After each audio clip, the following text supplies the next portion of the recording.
नमस्कार दोस्तों, मैं सुमित चतुर्वेदी आपका इस ऑनलाइन प्लेटफॉर्म पे स्वागत करता हूं। कल क्या है कि आर्टिकल जो है हमारा है, आर्टिकल का तीसरा पार्ट है। आर्टिकल में केवल बी का आर्टिकल का कंसेप्ट बचा हुआ था। बी का आर्टिकल क्या होता है, इसके यूज होने पे क्या होता है, कुछ चीज़ें, ये बी का आर्टिकल बस का कंसेप्ट बचा हुआ था। इसके पहले हमने क्या क्या कर लिया है, इसके पहले हमने जैसे आर्टिकल को तीन पार्ट में देखा, डिफिनिट आर्टिकल, इनडिफिनिट आर्टिकल और नो आर्टिकल, जीरो आर्टिकल जिसको बोलते हैं। डिफिनिट आर्टिकल जो आपका होता है, जिसे द, डिफिनिट आर्टिकल की श्रेणी में द आता है, इनडिफिनिट आर्टिकल की श्रेणी में ए एन दो ये आते हैं, और नो आर्टिकल मतलब जीरो आर्टिकल जिसको बोलते हैं, इसका मतलब वहां पे कोई आर्टिकल नहीं आएगा। इसके कंसेप्ट में हम देखें इसके आगे कि ये केवल नाउन के आधार पे ही लगाया जाता है कि नाउन जो है आपका जैसा रहेगा उस बेस पर क्या लगेगा, आर्टिकल। आर्टिकल कहां लगेगा ये डिसाइड करता है नाउन, कौन सा आर्टिकल लगेगा ये भी डिसाइड करता है कौन, नाउन। केवल नाउन के बेस पर ही हम आर्टिकल लगाते हैं, ठीक है। तो नाउन को हम देखें तो नाउन को भी हम देख लिए कि एक काउंटेबल नाउन होता है, एक अनकाउंटेबल नाउन होता है, दो होता है। अनकाउंटेबल नाउन जो होता है हर एक स्थिति में क्या माना जाता है, सिंगुलर नाउन माना जाता है। और काउंटेबल जो होता है वो दोनों माने जाते हैं, कौन से, सिंगुलर और प्लूरल दोनों। तो इसका मतलब हम ये देखे थे सिंगुलर में ए एन और द तीनों लग सकते हैं, और प्लूरल में क्या लगेगा कि प्लूरल में ए एन का प्रयोग होगा नहीं, और प्लूरल में दा का प्रयोग होगा, या तो फिर आर्टिकल ही नहीं लगेगा, ठीक है। अब अनकाउंटेबल नाउन देखें तो कल हम अनकाउंटेबल नाउन ही आपको पढ़ाए थे। अनकाउंटेबल नाउन की बात करें यार, तो अनकाउंटेबल नाउन जो आपका होता है, तो अनकाउंटेबल नाउन को भी दो पार्ट में रखे हैं। उसको कैसे क्या है ये पिछले वाला वीडियो जरूर देख लेना, उसमें अनकाउंटेबल नाउन का पूरा पैरा पूरा कर दिया है। सेकंड पार्ट जो हमारा है ये भी है कि आर्टिकल यदि आप पढ़ रहे हो तो पहला पार्ट देखना, फिर दूसरा पार्ट देखना, तब तीसरा पार्ट देखना। मैं ये मान के पढ़ाता हूँ कि जैसे जो अगला पार्ट मैंने डाल दिया तो जो जानकारी मैं उसमें दे के रखा है उसी के बेस पे आगे मैं पढ़ाता जाता हूँ, ठीक है। तो आर्टिकल का ये मतलब जो कंसेप्ट है ये बी का आर्टिकल वाला लास्ट कंसेप्ट है कि बी का आर्टिकल किसको किसको कहते हैं, क्या होता है, कैसा होता है। तो बी का आर्टिकल देखो, आइए बात करते हैं बी का आर्टिकल क्या होता है। हाँ, एक बात और, थोड़ा सा लाइटिंग का अगर दिक्कत होगी तो आप लोग क्या है अपने मोबाइल की ब्राइटनेस को बढ़ा लेंगे, ठीक है। ब्राइटनेस को बढ़ा के देखेंगे तो लाइटिंग आपको बढ़िया दिखेगी, ठीक है। अब चलते हैं बी का आर्टिकल पे। बी का आर्टिकल जो आपका होता है, ये जो लिखा हुआ है यहाँ पे my, our, your, his, her, their, it और नाउन जो होते हैं, ठीक है, ये क्या होते हैं, ये पॉजेसिव एडजेक्टिव माने जाते हैं, ठीक है। इनको क्या बोला जाता है, पॉजेसिव एडजेक्टिव भी बोला जाता है। और दूसरे पार्ट में देखा जाए तो इन्हें बी का आर्टिकल भी कहा जाता है। मतलब बी का आर्टिकल क्या है, ये जो वर्ड हैं इन्हें बी का आर्टिकल माना जाता है। ये जहां रहेंगे, इसका मतलब कि बी का आर्टिकल जहां पे आएगा,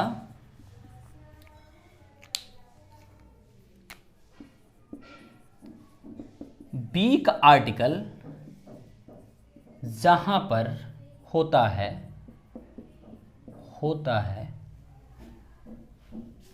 तो उसके पहले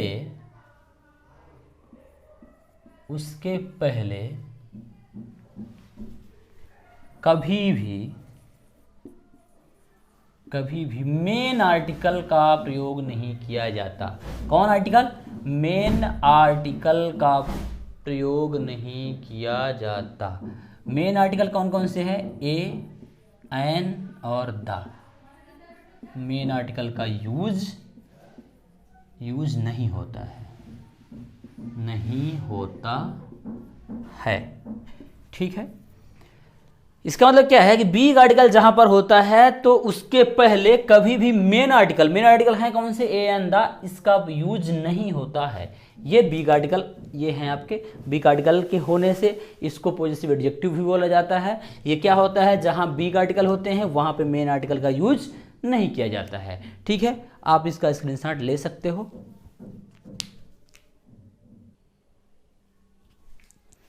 अब जैसे यहाँ पे देखो कि ये हम पढ़े बी का आर्टिकल कौन कौन सा पढ़ लिए, माई, और से हिज, हर, देयर, इट्स और नाउन।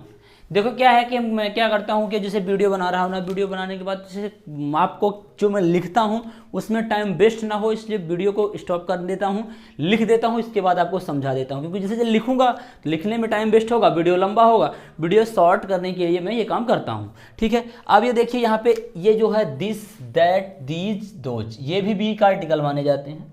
बी का आर्टिकल ये माने जाते हैं। ईच, एवरी भी बी का आर्टिकल का काम कर सकते हैं या करते हैं। ठीक है, अब यहाँ पे ये चीज देखो कि ये वीक आर्टिकल कितना हो गया, ये सारे वीक आर्टिकल हैं। ठीक है, ये भी वीक आर्टिकल ये सारे हैं, ये सारे वीक आर्टिकल, ये भी वीक आर्टिकल का काम करते हैं। लेकिन ये वीक आर्टिकल का काम कब करेंगे, तो आप लोग नोट करना,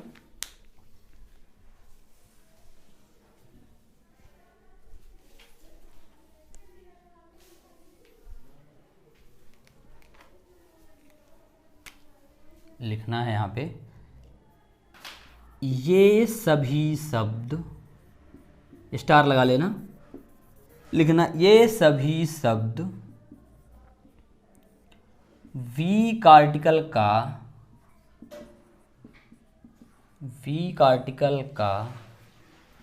काम तभी कर सकते हैं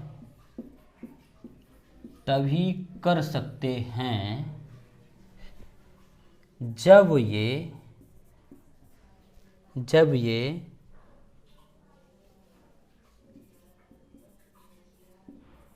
एडजेक्टिव का काम करते हैं।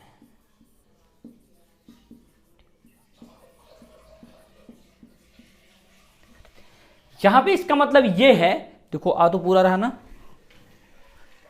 हाँ, इसका मतलब ये है कि ये सभी शब्द वीक आर्टिकल का काम कब करेंगे, जब ये उस सेंटेंस में एडजेक्टिव का काम भी कर रहे होंगे।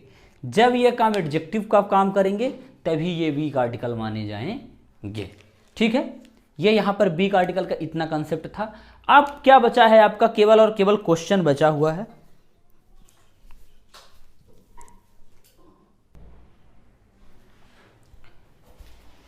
देखो वीक आर्टिकल हुआ है, वीक आर्टिकल के बाद एक ये जो नेक्स्ट कंसेप्ट है हमारा, नेक्स्ट कंसेप्ट ये है कि ए एन का प्रयोग अपन कैसे करते हैं। थोड़ा सा कुछ वर्ड लिए हैं, इन वर्ड पे हम काम करते हैं। देखो किसमें क्या आता है। तो वर्ड में हम ये बताए थे ए एन का यूज कैसे होगा, जैसे ए का यूज करना है या तो एन का यूज करना है। तो हिंदी में किसी भी वर्ड का हिंदी में जब आप उच्चारण करोगे तो जब क्या आएगा, हिंदी का क्या आना चाहिए, मतलब कि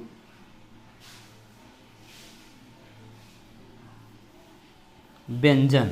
जब हिंदी में व्यंजन यानी कॉन्सोनेंट आएगा तो ए का प्रयोग करोगे, और जब क्या आएगा, वोवेल यानी स्वर आएगा। जब स्वर आएगा तो एन का प्रयोग करेंगे। इसी तरह आइए क्वेश्चन करते हैं। जैसे क्या लिखा है, आवर। ठीक है, तो आवर क्या होता है, आवर, तो आवर ऐसे लिखोगे ना, आवर, तो आ आएगा तो यहाँ पे क्या हो जाएगा, एन हो जाएगा। एन होगा मतलब एन आवर हो जाएगा। फिर यहाँ पे देखो इसको क्या बोलोगे, ऑनेस्ट लिखा हुआ है, ऑनेस्ट, क्या, ऑनेस्ट। तो ऑनेस्ट में क्या हो जाएगा, ऑनेस्ट लिखोगे, एच से स्टार्ट हो रहा, फिर भी ऑनेस्ट इसका होता है। तो जब ऑनेस्ट होगा तो आ रहा है, मतलब इसमें भी क्या आएगा, एन आएगा इसके पहले। अब यहाँ देखो क्या लिखा है, होटल, होटल लिखा हुआ है, तो होटल के पहले क्या आएगा, ए आएगा। फिर क्या लिखा है, एनसीसी, एनसीसी लिखा हुआ है, तो मतलब एनसीसी को कैसे लिखोगे, एन को एन लिखोगे, फिर सी और सी करोगे। तो एन क्या है, ये वोवेल है, वोवेल है मतलब इसका मतलब एन आएगा यहाँ पे। ठीक है, एम ए, तो एम ए को कैसे हिंदी से लिखोगे, एम और ए, एम ए के पहले क्या आएगा, एन आएगा। फिर अम्ब्रेला लिखा हुआ है, अम्ब्रेला में क्या होगा, अम्ब्रेला आ से लिखोगे तो आ मतलब क्या, यहाँ पे एन आएगा। फिर यूनिवर्सिटी, तो यूनिवर्सिटी यू से लिखोगे तो ये क्या है, कॉन्सोनेंट है, यहाँ पे ए आएगा। ठीक है, अब यहाँ पे देखो ऑरेंज, तो ऑरेंज को ओ से लिखोगे तो ये क्या हो जाएगा, ओ मतलब क्या है, ये स्वर है, स्वर मतलब क्या आना चाहिए, इसके पहले एन आना चाहिए। ए एन का प्रयोग आप ऐसे करोगे। ठीक है, इसके बाद हमारे पास क्या है कि जब अगला पार्ट डालेंगे तो इसमें वीक आर्टिकल और ये थोड़ा सा कुछ क्वेश्चन पे बात कर लिए। अगले पार्ट में क्या करेंगे हम, कुछ इसके रूल होते हैं, स्पेशल रूल। जैसे बीमारी के पहले कौन सा आर्टिकल लगता है, दा, और उसके बाद आर्टिकल लगता ही नहीं है ना। बहुत सारे ऐसे जो टिप रूल हैं, उस रूल को हम चर्चा करेंगे और उस रूल के जस्ट बाद सीधे डायरेक्ट क्वेश्चन की प्रैक्टिस करेंगे और आपका आर्टिकल खत्म हो जाएगा। तो आज की जो ये क्लास है यहीं पे स्टॉप करेंगे और इस लेक्चर को ज़्यादा लंबा ना हो इसलिए रूलिंग नहीं ला रहे हैं, क्योंकि रूलिंग आएगी तो रूलिंग में कम से कम आधे घंटे लग जाएंगे। इस वजह से इसको ज़्यादा लंबा नहीं कर रहे हैं, क्योंकि आपका जो 3 कंसेप्ट था वो कंसेप्ट हो गया और कंसेप्ट के बाद ये वीक आर्टिकल का एक कंसेप्ट था, ये हो गया। तो ऐसे धीरे धीरे करके पढ़ोगे ना तो आपको समझ भी आएगा और एक बात और, जैसे ही जिसको देखने में दिक्कत होगी, थोड़ा सा ब्राइटनेस अपने मोबाइल का जरूर बढ़ा लीजिएगा। और एक बात बता दूं कि जो हमारे चैनल पे नए हो वो हमारे चैनल को लाइक, शेयर और सब्सक्राइब कीजिए। और क्या है कि सारी वीडियो आप देखिए। जैसे आपको आर्टिकल का तीसरा पार्ट देखना है जिसमें बना रहा हूँ, तो पहला पार्ट दूसरा पार्ट जरूर देखिए। इसमें मैथ्स भी मैं डाला हूँ, बहुत सारा मैथ के वीडियो भी डालता हूँ। तो मैथ के जो चैप्टर में दिक्कत हो उसको आप डालिए, जो नहीं डाला है, जो पढ़ना है, उसमें कमेंट बॉक्स के माध्यम से आप मुझे बता सकते हो, ठीक है। तो इसका सीधा सा मतलब यही है कि अब आपसे हम मिलते हैं वो वाले रूलिंग के साथ जो कि कंप्लीट कर देगा क्या, आर्टिकल। आपका आर्टिकल कंप्लीट होगा तो क्वेश्चन करेंगे, ठीक है। तो आप जय हिंद, अब मिलते हैं अगले वीडियो के साथ।